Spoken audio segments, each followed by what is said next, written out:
Happy Monday, ladies and gentlemen. Welcome to the Daily Mastermind. I am your host, Sonny Von Cleveland. How to be happy. The great Stoic philosopher Seneca once said, "It is not the man who has two." Why am I getting it back? What is happening? Why is that happening? That's why it's happening. The Stoic philosopher Seneca once said, "It is not the man who has too little, but the man who craves more, who is truly unhappy." The truth is, very little is needed to be happy in your life. And chances are you've already got what you need to be happy. The World Happiness Report states that at any one time, nearly 1 billion adults suffer from anxiety, depression, and conduct disorders. We're going to give you guys some tips and keys and secrets on how to be happy in your life. And we have a new host coming in to join us today. We'll talk soon. The Daily Mastermind.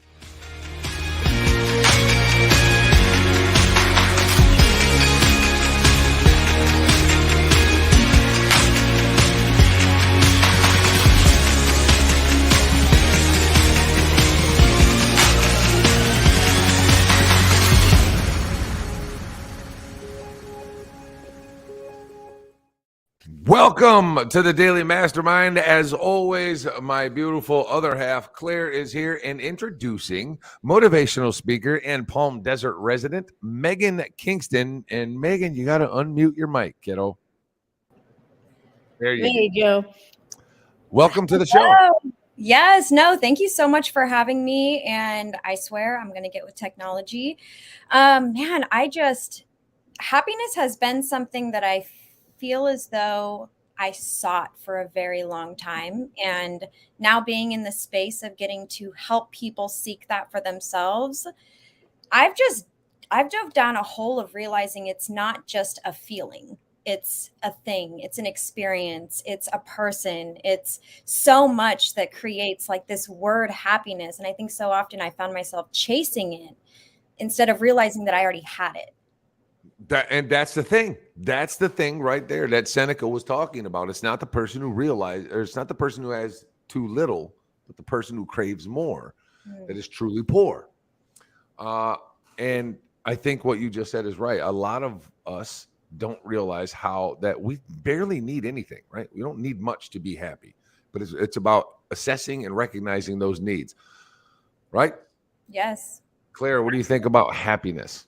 I think actually we need to take a step back, that actually happiness starts with liking yourself, because if you don't like yourself, you are not happy. So I think happiness doesn't start with external stuff. It starts from within. And if you don't like yourself, and in particular, if you don't love yourself, you cannot be happy. And therefore, you're not going to exert happiness to the outside world. You're not going to attract happy people. You're going to attract like-minded people who are just as unhappy with themselves. So happiness starts with liking yourself. But unfortunately, we live in a society where we compare and contrast ourselves with people. And we live in a society where we don't think that we're good enough because we're constantly comparing ourselves. But if we can stop comparing ourselves to other people and realize that we are all unique beings and we all deserve to be here regardless of what shape, size we come in, personalities, whatever, if we can just learn to accept that we're all different and so forth, and we love ourselves, then we will be happy. I have a point. I think to understand how to be happy, you have to understand the genesis of our unhappiness. And then I want you ladies to talk about this point right here. Children inherit unhappiness from their parents. We all bestow that upon our kids because our kids absorb everything. Children absorb everything from their parents. We have day-to-day stress. We stress about the bills. We stress about making ends meet. We stress about how to get everything done. They see our stress every day. They feel our stress every day. So they go from these happy little balls of pure, raw happiness, and we start taking and chipping away at that happiness by showing them our stress. So they inherit. It's not our fault, right? We don't consciously think it, but that's what we do because we get stressed out and we try to. And if you think about it, a baby just crawls around happy until mom and dad get stressed out, and then a baby starts to cry. So we inherit our natural unhappiness, our intrinsical pull towards unhappiness from our parents. What say you, Megan? I'll let you start. You know what? I think it really chalks up to lack mindset or growth mindset. I think that we're all learning from our previous generations what we want to change and what we want to improve on and what we didn't like and what we do. And I think that's the gift that people fail to realize that they have the power to pass on to their kids is change. That it's not, oh, well, these are just the cards that I was dealt, but I actually have a chance to change this. I may not know how, but I know I want to. And I believe that if there's desire there, there's a will, there's a way. Claire? What do you Yeah, think? I think it comes down to, it's going to sound harsh, but we all have to give up our victim story, because we are all victims of victims. All of us are victims of victims. And so I need if a we bell. give up our victim story, because it doesn't matter what happened last week, doesn't happen what happened when you were 20 years old, doesn't matter. That's not to invalidate the experience, but it doesn't happen. It doesn't matter because it's not happening right now. So if we can give up our victim story of this person did this to me and this person said this to me and blah, blah, blah, if we can just give that up, we take our power back. And that's the first step to happiness, is taking your power back. And to your point, I think that's why I'm a naturally happy person, right? And people that meet me are like, damn, because I spent half my life being molested and then the other half in prison. You would think that I'd be like a miserable prick, but no, I'm the happiest dude you ever met. And it's because of that. I don't hang on to my victimhood. I never have hung on to my victimhood. So even though I went through all those things and went through prison, I've always been like, well, whatever. It just happened. That's a part of life. Natural Buddha, and then keep it moving.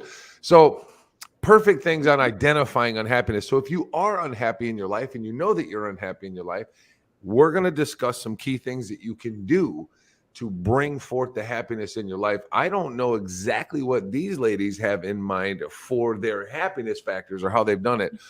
But I'll let them start, and then I'll chime in with a few of the key things that I do to remind myself of happiness. Claire, happiness factor number one. What is your first step to ensuring your happiness? Reverse engineer any unhappiness, meaning get a good old-fashioned notebook and a pen and write down why you're unhappy and reverse engineer it. Where is the unhappiness coming from? And invariably, it's going to come down to you're blaming someone else for something. Your boss is an asshole. You're not happy with your partner, your relationship, your friendships. If you reverse engineer your unhappiness, invariably, it's going to be something outside of yourself that you're saying is making you unhappy. And so if you can identify that and then let go of that victim story of the boss is an asshole or whatever it is, and you can actually find a solution to it, that's how you can start finding happiness. So for example, you hate your boss is an asshole. We've all worked for the bully. We've all worked for, the bully in the playground. All of us have done it. But if we can learn to take a step back and realize that person is obviously, you can't be a bully 9 to 5, Monday to Friday, and all of a sudden become a nice person at nighttime and on weekends, right? You have to realize that person who is being a bully in the workplace is going through a rough time in their personal life, not happy with themselves, and all they're doing is projecting on you, which means it's not personal. So if you can actually take yourself out of that equation, look at it from 35,000 feet above rather than at ground level, you can start finding your happiness. And you can start saying, okay, well, that guy's a jerk. I don't condone the behavior, but I understand the behavior. And so therefore, I'm empowered to respond differently. That's true. And I mean, not necessarily the boss. It's so Megan, go ahead. I got what so do you many mean, things. Sonny? No, because yeah, let's hear this thought. No, I know I know plenty of bosses that they are kind of bullies and they are kind of assholes, but they're very magnanimous and good people outside of work. But Absolutely. building a business, you sometimes have to be an asshole. No, I disagree. But 1,000,000% disagree. Sometimes you don't have to be a bully.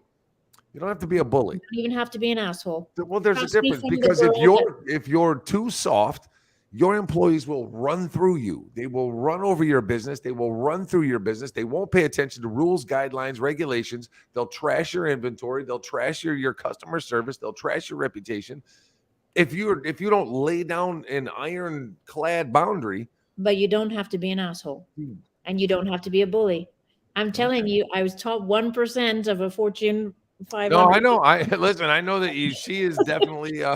Trust me, I didn't get to that level by being an asshole. You don't have to be an asshole. You Sure. know? You're incapable of being an asshole. No. Megan, do you have a thought on what she said? Yeah, I have a thought on what both of you said, because I feel as though through the years I've learned that I'm an empathetic leader, where my team is more motivated when I'm loving on them and encouraging them and helping them build their own self-confidence. Because I think that's where boundaries and standards start, is when you know your worth. And I think my one tip is, I used to think that you only did self-development or self-help books if you were either A, an entrepreneur, or B, just struggling in life looking for an answer. But I would 100% guarantee that the quality of someone's life would improve tenfold if they developed their mind every single day and put goodness and knowledge, and then they'd completely weed out their friends list for themselves. They wouldn't have to go and say, who do I need to cut off? But as they start to grow, they start to set those boundaries. And I think that throughout my journey, especially being a woman in the corporate world and now in entrepreneurship, I think that women have a role, and this may just be me, but I think that women have a role that's more respected when they're empathetic, rather than that masculine role of, I'm going to put the ball down and ball and chain, where women are like, you know what, these are my standards, but I respect you and I see how far you're going to go, and I want to praise you and bring out that gift within you. Sure. I think you make a valid point there, because as women, if we're ball busters, then we are known to be bitches or whatever it is. If a man does it, he's just being assertive. You know? So And it's true. It is a very unfair double standard that exists with women in the corporate world. Megan, you have to read Claire's book. Yes, I do. I'm loving it. Lessons. I'm like, man, I need to pick this soldier. brain more. Oh, she has one hell of a book. I want to address what Joe Torres said right here. Let's talk about this comment. Joe Torres says, how do you let go of things that are traumatic? Easier said than done. That's what therapy is for sometimes. I do believe, and I'm not saying that therapy is not good, and I'm not saying therapists are not good, but I do believe that we are capable of fixing anything that's wrong with ourselves, right? And so let's talk about methods to let go of trauma. And I think the first one is kind of what Claire was saying earlier, is it's over. It's not happening. It's not happening now. And if we can sit down and just remind ourselves, anytime the thought or the feeling comes up of whatever traumatic experience it was, you can literally just breathe for 5 seconds. Literally count to 5, take a deep breath and say, I'm here now, I'm here now, I'm here now. Nothing's happening. And then you start to make that a habit. It becomes a habit. You do it every day. Every time something comes up, next thing you know, and you're right, Joe, this is a form of therapy in a way. And I think this is kind of more like communal therapy, where we all talk to each other and discuss, but you're absolutely right. What say you guys, Claire? I would say, for me personally, what I got to the point of, I was just exhausted, literally exhausted of reliving bad trauma over and over and over again, to the point that, as you know, Joe, in 2013, I suffered very badly from panic attacks, anxiety, and depression for about 18 months. And I think it's because my body was just exhausted of reliving childhood things over and over and over again. So things that I can't change it. I will never have answers that I'm seeking. It's never going to happen. And I think I just got to the point that I just have to let this go. I'm never going to get the answers I'm looking for. I just have to let it go and go, bygones be bygones. I don't know why this happened. I'm never going to have the answers I'm looking for, but I can let it go, and I can use my life experiences as an opportunity to help other people. So I tried to turn it into a positive. I went through XYZ for a reason, and that was so that I can help other people. And that's how I got over it. And so now I can speak very publicly on a stage in front of thousands of people and say whatever has happened to me, and I have no issue with it, because I feel as though I'm talking about it from a bird's eye view. I'm not in the heart of it anymore. I'm at 35,000 feet looking down going, hurt people. I can't explain their behavior. I will never have the answers, but let's learn from it. So that's how I did it. What do you think, Megan? It is so relatable, and I hope one day I can get the opportunity to share my story. But Oh, you absolutely will. for me, I think that it's my rock bottom that made me have vision. And I think that until you hit a place where you're literally staring up at a half-built house in Mexico, wondering how the heck did you get here? You go and you realize, I think I can do more with my life. And when you get that tiny itch, it never goes away once it's ignited.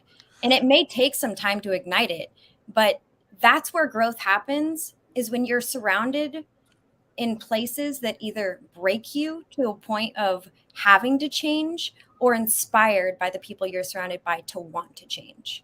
Oh, I think you two are going to do some powerful stuff, man. I could listen, because rock bottom is the best place to build from, because there's nothing that stops you. There's nowhere else to go. You can't go any farther down, right? So you have to get up, and this is the only way to go. That's why I think a Up. lot of people don't actually change their life, because they haven't actually hit rock bottom yet. I think for me personally, my rock bottom is curled up on my bathroom floor having panic attacks, thinking I'm going to die, and they're happening every freaking day whenever the hell they feel like it. I'm at rock bottom. I have no choice. I either die or I read 300 books in 18 months and I fix myself. You have to hit rock bottom, I think, to move forward. You think I live in Compton, not Palm Springs? I know. Maybe. It's my. Police sirens all day. I'm going to close the window. And my rock bottom obviously is sitting in a prison cell, in the hole. It's once you get to that spot, you know it. There's a lot of people that think they've hit rock bottom, but they haven't, because then they're still depressed. Anybody that's truly hit rock bottom is not sad anymore. They're not broken, because rock bottom repels you. You either end your life or you get up. That's where I think the suicide line comes into play, because people hit rock bottom and don't have any other option, and they just quit. Otherwise, they get up. And the in between is people live in inertia. Facts. They live in that dissatisfied zone. I'm going to give everybody that's watching and everybody that will watch the number one tool on how to be happy in your life. All right. I want you guys to join me on this. Ready? I want everybody to join me on this, right? You have no choice. Look, everybody's starting to smile already, because you already know what the hell something. There's a song that I don't give a shit where you are in this world, where you live. I don't care where you are. You know the lyrics to this and you know how to sing it. So we're going to sing it together right now on the show. I'm putting you on the spot, Megan. Ready? Let's go. We wish you a Merry Christmas. We wish you a Merry Christmas. We wish you a Merry Christmas and a Happy New Year. I thought you were going to sing Don't Worry, Be Happy. Now, everybody just sang that song. I don't care who you are. Even if you were just watching at home, you just started singing that song and you're all smiling. Look at the smiles on these ladies' faces. You have no choice but to be happy. When you do something happy, when you give, because the helper's high has been shown, clinical studies have been shown, dopamine and endorphins are released when we give something to somebody. Mm-hmm. Whether you give $5 to a homeless person, or you give 5 minutes of your time to a friend that needs somebody to talk to, or you give a hug to a stranger that you don't know, or you give up 45 minutes of your day to come out and do a video every day to try to inspire people. You're giving, and it's releasing endorphins in your body that make you smile. It makes you happy, and you don't have a choice but to be happy. If you sing that damn song in a hospital full of sick, dying kids, all those dying kids will stand up smiling and be happy and sing. Mm-hmm. So you can give happiness to anybody at any point just by singing a song that everybody knows, right? Look, Shauna Jones is dying with laughter because she was singing it. I would even argue, you know what? The greatest gift you can give anyone, doesn't have to cost anything, is a smile. And a smile is an international language. So I'd argue with not everybody knows that song, right? Around the world, Sonny. No. You disagree? I do disagree. Because you're assuming people understand English, can sing English, so forth. There's 198 countries in the world. Not everybody knows that song. But what I would say is everybody can give the gift of a smile. It's an international language. And it is.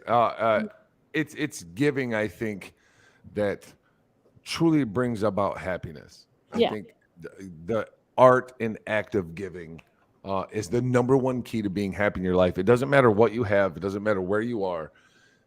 You can always give something, and it makes you happy. It makes you feel good because your body naturally releases the chemicals that make you happy for it. Mm-hmm. Megan, what do you say? You know what? My thing is, a compliment goes so far.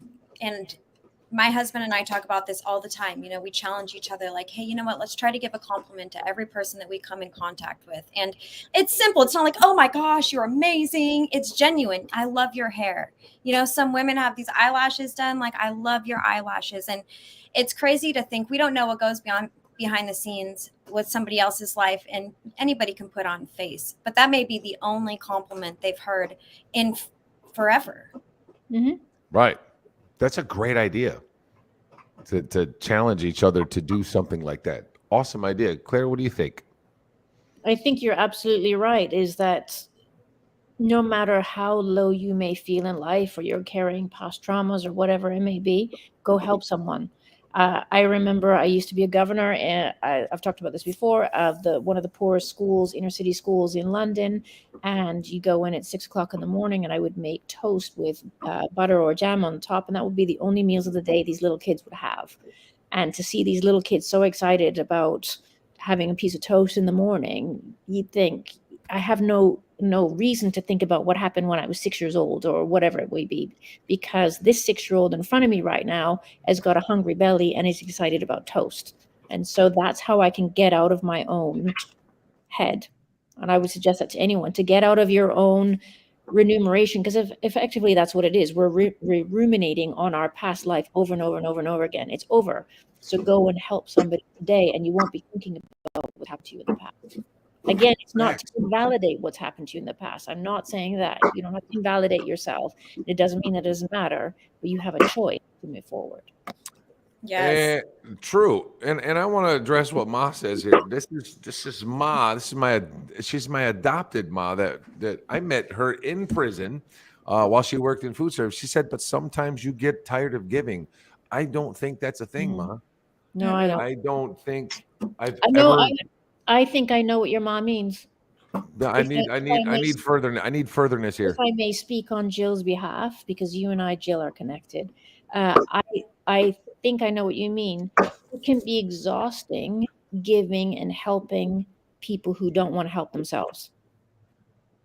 Facts. Well, with people who sit and they moan and they complain all the freaking time for years on end and so forth, it's exhausting. You don't want to give anymore because they don't actually want to do anything to solve the problem. They don't want to take any of the advice and the tips and tools. They just want to suck your energy dry. So maybe that's what Jill means. I see what you're saying. Yeah, because there's a line between giving and enabling, right? Yes, exactly. Right. So maybe that's what you mean. So if that's what she meant, I see what you're saying. I tend to never give up, right? I have this tenacious dog with a bone attitude, even for the people that are unworthy. And I don't say the word unworthy from a judgmental perspective. I say it from, like Jill, like you just said, or like Claire just said, when you try to help people so much and they just don't take it. They're emotional vampires, right? They just continue to suck. And I still won't give up. And Claire knows I've had several people that like, why do you even talk to them? Because you literally just suck the happiness out of my life. I get a message from you and I'm like, just go away. But I don't give up. And so I don't know. I don't know. Megan, what do you think about that? It's that innate, resilient desire to have to see someone's life change. No. Sorry to interrupt. Carry on. No. And that's it. That's it for me. I've learned to set boundaries because there are energy vampires. And when they come around, it's super obvious what they're there for. And it's easier to stop it. And if it's a long-time relationship, family, friends, maybe there's time there, boundaries are still necessary, but I feel like we can only give. And what are we getting in return? You know, are you taking the advice to show me that you appreciate it? Are you acknowledging it? Or are you just brushing it off and continuing to do what you do, but expect me to still stay around and give you what you're looking for without actually taking it into action? And that's a good point, because you can get tired of helping. If I'm down to help anybody, as long as they're willing to help themselves.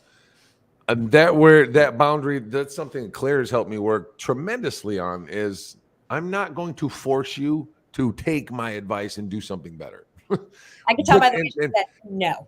right. No, well, I just, you know what, because I'm an empath and I used to be like that. I used to attract energy suckers left, right, and center because I'm trying to help people. I resigned from being CEO of everybody else's happiness a very long time ago. Like, hey, I will help you out. I will lay down in traffic for you. But if you just want to come and suck my energy dry and not do one thing to help yourself, I'm out. Like I'm sorry, you can't even be in my life. Like it's okay if you're going through a difficult time and you just need some tools to rise back up again. Rock and roll. I'll stay with you for years if you're picking up those tools. But if you're not picking up the tools, I'm out. Have a great life, love and light, but I'm gone. Yes. I think the way I've satisfied that with myself is I allow them to remain in the peripheral, but I don't engage anymore. So like she's stone cold, folks. She's stone cold. She will block you. She will go onto every social media forum, find your entire family, and block all of them. And she'll do it Not you lying hound. She's nice. No, I'm just playing, but she will block. So her immediate thing is just block. I want you out of my life. I'm just going to block you. And that doesn't mean that people are bad. It just means that I'm not taking in that negative energy. And it's her way of self-control. It's and as an empath, you kind of have to, because you have to protect yourself. I have seen what just watching a movie will do to her. Take her from being this happy person. We were watching this show, Luther, I think it's called, right? Luther. Oh my God. And then everything's happy. We're watching the show, and all of a sudden, this cop show, all of a sudden, it's about this girl gets abducted, thrown into a box, and it literally deteriorated her in 30 seconds to the point where she's curled up on the couch with meditation and tea, trying to get. And I'm like, wow. So I understand why you have to take that level of care to block things. And so for me, I just leave them on the peripheral, and I'm hoping that at some point your life will get to a point where you're like, you know what, I can tune in with Sonny because he brings a lot of positive people together, and I'll be able to grow from it. And so that's why I'm not so in with the block button. Well, but again, I'm an empath as well, so I have to take extra controls because I actually absorb energy and so forth. Not everybody's doing that. I think it's only 2% of the population are empaths, so I have to take extra controls. Doesn't mean that other people have to. Sure, Megan. Yes. No. Side note: I saw somebody. There was another comment that came up. Is there any way that you can pull that up? That comment, and I love when I see somebody who has a heart to give, especially with work, but I also see it be a huge distraction for people to give more to others than to give to themselves and fill their cup and really become their best self. Because if we're giving our half full cup, then we're depleted by the end of that. But if we put ourselves into overflow, then the quality of us giving is going to make such a bigger impact, because now it's not just what we give, but who we are. Like Claire said, you can't serve from an empty cup, right? No. And at the end of the day, this is the thing that we need to realize. We have to realize that, one, not everybody needs to be fixed. Two, we shouldn't go around assuming that everybody wants to be helped. And three, we are not responsible for anybody else's happiness, including one another. Like as a partnership, right. I'm not responsible for Sonny's happiness. Sonny's not responsible for my happiness. The best you can do is be happy with yourself, and then therefore you'll be in a happy relationship. Amen. Fact. Listen, great show, Megan. We hope that you will come back and come talk with us. Very amazing insights. What we like to do here on the Daily Mastermind, at the end of it, we go around the dais and everybody gives a last final word of the day to let people take something positive and inspirational with them. And as the guest, I will allow you to go first, and then we'll stick around after the show and we'll do a wrap up. Go ahead, Megan. Thoughts of the day. So my thoughts of the day are, if you made it this far and you are still listening or you're watching the replay, I'm so glad that you're here. And if you woke up today, you still have purpose. There's a life ahead of you that you don't even know how amazing it's going to be. So keep going and keep growing. I like it. Babe, final words of the day. So to be happy and to love yourself, 2 lists for me. One list is write down 100 things that make you happy. You might not be able to do that in 5 minutes, but you will be able to come up with 100 things if you think about it. And 2, write down 100 things that you like about yourself. and then look at that list every single day. That's my I final like words. it. I like it. Ladies and gentlemen, my mentor, Mallory Bay, taught me one awesome thing about how to change your mind at any moment and be happy. Think about the funniest thing you have ever seen in your life. Think about it. Take a couple of minutes, no matter what. Whenever you get into a mad mood or you get into an angry mood or you're upset or whatever it is, think about the funniest thing you have ever seen. Funniest thing you've ever seen. Replay it. Think about it. I want you to envision it. Replay it line by line as small as you can and act like you're going to explain it to somebody else and actually do it. Say it. It is hard to explain the funniest thing you've ever seen without smiling. I'm already smiling just thinking about a couple of things. And I see Megan is cracking up backstage. Claire's cracking up because thinking of your happiest memory will absolutely snap you out of it. And it's hard not to smile when you're thinking of something, the happiest thing you've ever seen. Look, both these ladies are smiling because you're both thinking about something happy that you've seen, the funniest thing you've ever seen. I want to thank Megan for coming. I want to thank Claire, as always. I want to thank all of you guys for tuning in. I just noticed that Megan has her life together because she's a Post-it note person. And I've It's Claire a vision had a board. wall Every of time I knock something off my vision board, I rip it off and put it in a bag, and then I look back to see what I accomplished. Post-it note life is absolutely incredible. Thank you guys for tuning in, and we'll be back tomorrow at noon with a brand new topic. And you never know who's gonna pop in and say hi. Until then, y'all be peaceful, be humble. Each one teach one. Take care of each other. We love y'all. We'll see you guys tomorrow. This is the Daily Mastermind. See ya.